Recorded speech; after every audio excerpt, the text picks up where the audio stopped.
Despite being Asian, I'm not very good at math, and to my parents' disappointment, I got a C plus in my high school pre-calculus class. But a form of math that I am good at is money, so I did inherit that Asian gene, as well as a small penis. Everybody wants more money, and the formula for having more money is very simple.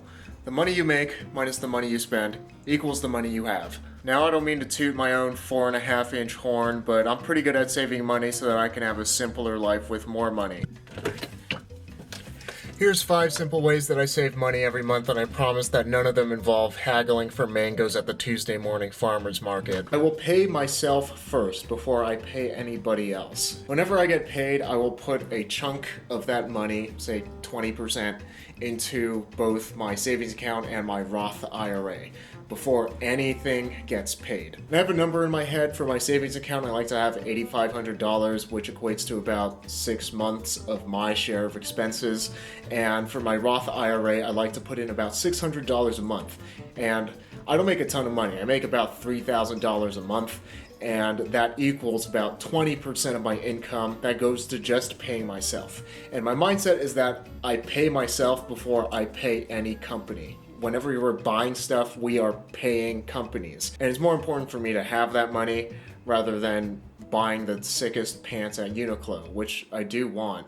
Those cargo pants are kind of sick. But because I'm self-employed, saving and investing is way more important to me because I don't really have any other safety net and I have to make it myself. I got married. Besides finding the love of my life, having somebody to support me in sickness and in health, and having a companion for the rest of my life and all of that garbage, more importantly, getting married has taken a lot of the financial burden off of myself. And the same can be true for you, assuming you marry somebody who is also good with money. Luckily, my wife Chloe is from Taiwan, so we've got that box checked. Getting married has taught me that 2 people paying for one thing is a lot more efficient than 1 person paying for one thing, and we go halvesies on almost everything from groceries to this apartment to utilities to stuff for our home. And it also has other benefits like tax breaks that we did not take advantage of because it was cheaper for us to file separately for some reason. And in society's eyes, you are suddenly responsible with money, and just us getting married and me being put onto Chloe's car insurance lowered her car insurance payments by $30 a month.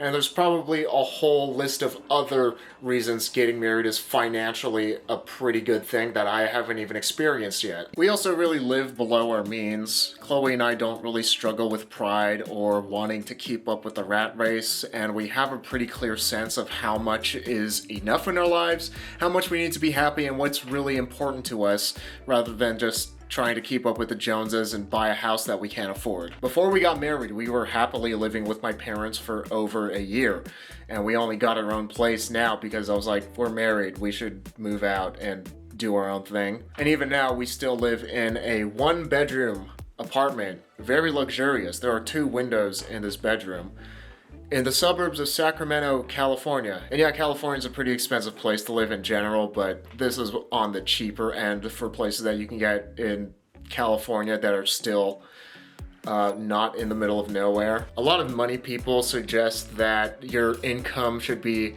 50% needs, 30% wants, and 20% savings as like a good spread of how to spend your money and keep your money.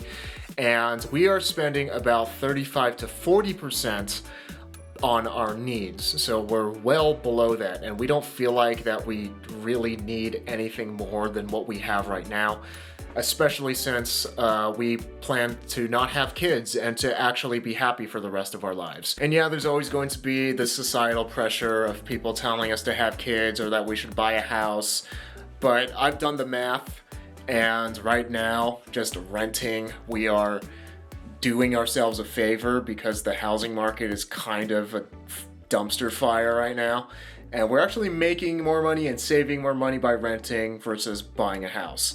And of course, there's going to be a lot of financial pressure and the pressure to just keep up with appearances and pretend that we're rich, but we don't really care about that stuff. We just enjoy what we enjoy and spending money on the things that are important to us rather than just trying to keep up with everybody on social media. It's a lot simpler that way, and that's how we keep our expenses low. Just don't give a fuck. and just do your own thing. We also only own one car, and I say we in the loosest term possible because this is technically Chloe's car and I have really nothing to do with it, but I don't need a car. Chloe wanted a car because it's convenient, and especially on the West Coast where public transit is pretty garbage if you're not in a major city. It's an expense that we're willing to make because it does make life a fair bit easier and more convenient. But we don't need to have two cars. I don't need to have my own car, even though we live in very car-dependent suburbs of Sacramento, California. Both of us work from home, which allows that. And on those odd occasions that we both want to use the car at the same time, we just figure it out. Never have we felt like we didn't have enough car by only having one car, and that situation of course is going to be different from everybody, but we save a lot of money that way. We also have one of the most reasonable cars to own. It's a 2018 Honda Civic. Nothing breaks down on it. It's good on gas. It's cheap to insure. It was cheap to buy. Like, Chloe bought this cash. We're not wasting money on loans and being in debt just to have a fancier car that we don't need. We're not losing a stupid amount of money to interest because Chloe's an accountant and she knows how interest works. And if you do an interest calculator of how much you'd be paying in interest on your car or your house or whatever, that's a lot of money just evaporating and throwing at a bank.